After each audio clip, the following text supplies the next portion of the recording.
season's greetings to you. Good morning, good afternoon, good night, depending on where you are.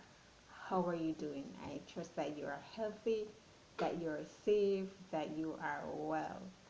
My name is Sophia Elizabeth Lambert. Welcome back to my channel. I am a published author of two books titled Hope Deferred and Rise Up, Mentoring Boys to Become Men of Integrity. I have been doing a series on the latter, mentoring boys to become men of integrity. Today in our series, I will be looking at anger, the instigator of problems in a man to boy's life. Now, we can generally associate boys to men with anger. That is an emotion that we generally see with expressed by our boys to men. And as a result, it has caused many challenges in their lives. It has been the reason for many problems developing in their lives. So today I just want to take a little snippet, look at it, just a small, short look at it. You can purchase my book, Rise Up, Mentoring Boys to Become Men of Integrity, to look at a detail, see a detailed look on the topic of anger, as well as a book that will be released next year, early 2022, on a guide to mentoring boys to become men of integrity, where there is a chapter that deals with the various emotions that we have. So please look out for that book and purchase it. As I said, we will be looking at anger, the instigator of problems in a man's to boy's life. Now, anger is an emotional state. It occurs in diverse ways and varies in degrees. It varies in degree. Everyone gets angry occasionally, but there are some people who feel angry all the time. They are angry about everything and seemingly with everyone. They are people who, when they are angry, they will explode with others. They will explode while others will ruminate or seethe internally. They, instead of saying how they're feeling, they will just, everything is churning on the inside. That's how they deal with their anger for a period. Some people will yell, others will argue, they will curse. When anger is ignited, it ranges from mild annoyance to aggravation to violent rage. It is also expressed physically. There are people who, when they are angry, they express their anger physically. They will throw things, they will hit a wall, they will destroy things. That's how they express themselves when they are angry. In an anger can be seen from as early as a toddler. Yes, a child who is 4 years old. We can see anger being expressed by a toddler, and it continues into adult life. If that anger isn't dealt with or isn't trained, that child isn't taught how to manage their anger, it will continue into adult life. A toddler gets angry because they're unable to communicate their needs. If the child is hungry, or if the child is creeping about and something blocks the child's way, and they're unable to maneuver that space, you may find that they start to get angry because that they don't know how to move the obstacle, and they're unable to express to their parent or caregiver what is happening with them. They can't bypass the obstacle, so they become angry. Now, the parent who reacts with anger and frustration, well, as I said, the child will react out of anger and frustration because they're unable to communicate what their needs are. But also in adults generally, our anger is generally associated within an adult with their thoughts, That is, it occurs because of unwanted actions of another person who is perceived to be disrespectful, threatening, or they may feel blocked towards some desired goals. It is an express it is an expression of retaliation, of getting even with someone. So anger, where you will see an adult express their anger because they're getting even. Anger is also an indication of the person's displeasure. So someone may let another person know that they're not pleased about something by becoming angry. That anger may not have much bite to it. It's just a matter of saying, hey, I am upset about this thing. So that person may express their desire or their feelings of displeasure through anger. Um, a person may even express themselves with aggression, which is the intention to harm someone. It usually involves a weapon to inflict harm. So anger does develop. It Anger is usually a precursor to aggression. However, when someone is angry, it doesn't often escalate to aggression. So someone may choose to walk away, or someone may just decide that um, it's not worth it. So it doesn't always develop into being aggravating or causing harm to others. Anger can be a destructive force. It can really be a destructive force. It drives fear into family members. It destroys marriages. It causes interpersonal conflicts. It occurs as well as in the form of just having a menacing behavior towards others. Have you ever come across those persons who they are just very angry towards others? It causes a displeasure to be around them, to be near them, to associate with them.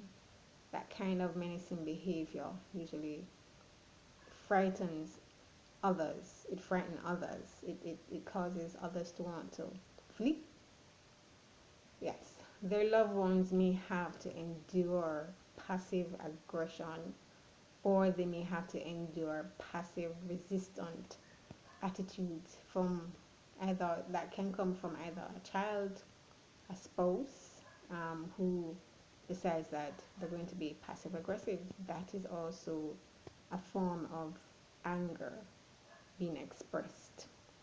Anger is a problem when it is felt frequently and when it gets out of control, because we do get angry at times. But if someone is continuously or frequently angry, that becomes a problem. It is not very good. There are times when boys to young men who they become angry and they're unaware of the force of their anger and how it affects others. So they may be angry, but they don't know the fear that they're inflicting on others, or the fear as a result of their anger towards others. They may just think that they're doing it to intimidate, but yes, intimidation is effective because that person is traumatized as a result of their anger. Their frequent rage robs where they are of joy and peace. So when we look at who are the instigators of violence and aggression, the majority of the time within society, we can see that the perpetrators are boys to men. Generally, they also, well, the saying goes, and I believe that it is not a cliche, that hurting people hurt people. And it is true. If someone is hurting, they will lash out at the cat, they will lash out at the dog. We have a saying in Jamaica: if you cannot catch Kwashi, you're catching shot. So if you are unable to retaliate or hurt the person who hurt them, they are going to hurt others. You can't catch Kwashi, you're catching shot. Meaning, if you, as I said before, you're going to hurt the next best thing, or the person who, or thing that is closest to Kwashi. Generally, they have also been hurt. It is the root cause of their hurt is bitterness, anger, stubbornness. They are impatient with others, and they, because of their impatience, they're unable to manage. It causes the bitterness, the hurt, the anger. Those things cause them to be unable to effectively manage their anger. They also have a lower empathy for others. They generally misinterpret others' intention, and they have a lack of social skills that are needed to relate with other people. So because of the lack of social skills, it causes others to not want to be around them. And the as a result, boys with anger issue are at risk of being rejected by others, and they struggle to adjust to different situations. They do not find it easy to adjust.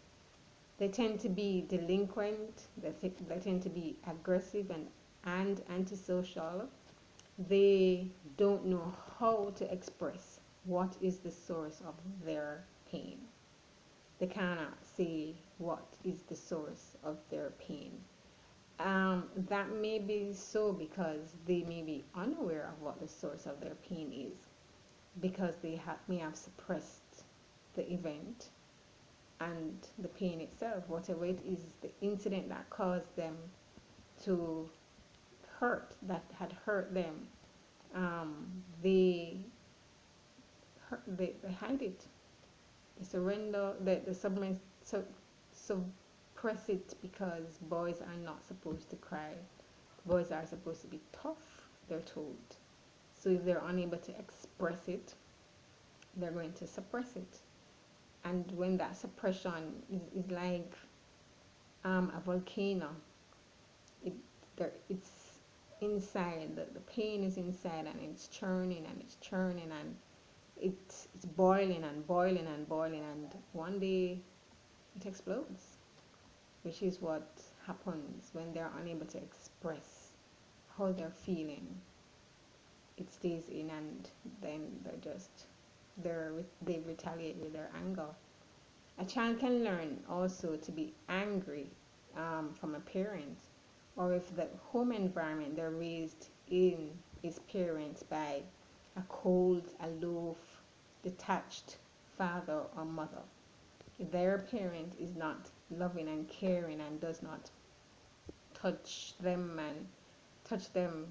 lovingly, because they're aggressive touches. If they're not touched lovingly and with care, then that child is going to grow up not knowing how to be loving and caring. And if they are in an environment, they're being nurtured to be angry, they're being nurtured to be cold and aloof, to be detached, then that's all they know. That is really all they know. Therefore, a child will emulate those traits. Research shows that depression in teens correlates with anger, anxiety, drug use, drug abuse. Uncontrolled anger contributes to adolescent rage. It contributes to crime and violence. It contributes to death. It contributes to homicide. It contributes to suicide. It contributes to hostility and injuries of others. Anger can affect and impact a male's mental health. and well-being. Research shows that that by reducing alcohol abuse or alcohol use, and they also if the family increases parent family connectedness, and if there's an increase of perceived school connectedness, that those things will help the adolescent to feel secure. It will help to buffer the negative effects of violence in that child's life, or violent events in that child's life. Being optimistic also correlates significantly with active coping, planning, and positive reinterpretations. So, if the child feels that his parents, he's connected to his family, he feels secure at school, he has friends at school, then those things are beneficial to that child, to that young man, to that boy. Boys can be helped, they can be helped to manage their anger by going to see, when they go to see a counselor. A counselor plays a very vital role in, can play a very vital role in a young man's life who struggles to control his anger. The counselor will help him to process the source of anger. For example, if that male child feels hurt, disregarded, blamed, devalued, rejected, made to feel inadequate or stupid, he will be able to work through those emotions and be assisted with anger management. That child also needs to understand the importance of forgiving others and receiving forgiveness. He can also learn relaxation techniques as a strategy as to how to deal with his anger when he feels that feeling of anger rising. He can learn how to control it. Um, self as well as self control is important, which is something that he can learn from seeing a counselor. He can learn to develop healthy self concept, as well as how to redirect his anger for good use. As I said, we all get angry, but learning how to control their anger, to control his anger, that can be very helpful, and especially he will be able to learn how to how to be angry without hurting anyone, which is very important. It is vital for him to learn to channel his anger to do something more meaningful, to uplift the human race, to fight for a cause. And one such cause is he can help to fight against human trafficking. Anger is controllable. He can control that emotion. That emotion does not have to control him. So today I am ending my discussion on anger, but please feel free to purchase the book Rise Up, Mentoring Boys to Become Men of Integrity, as well as look out for the one that will be released next year, which is a guide to mentoring boys to become men of integrity. Also, please like and subscribe to this channel. When you subscribe, then you will see the video that will be uploaded next. And when you like, it encourages me, and I thank you. So have a good week. Christmas is a couple days away. Christmas is Saturday. So do have a wonderful time with your family, and have a great, great, great holiday. Many, many, many, many, many blessings to you. Bye.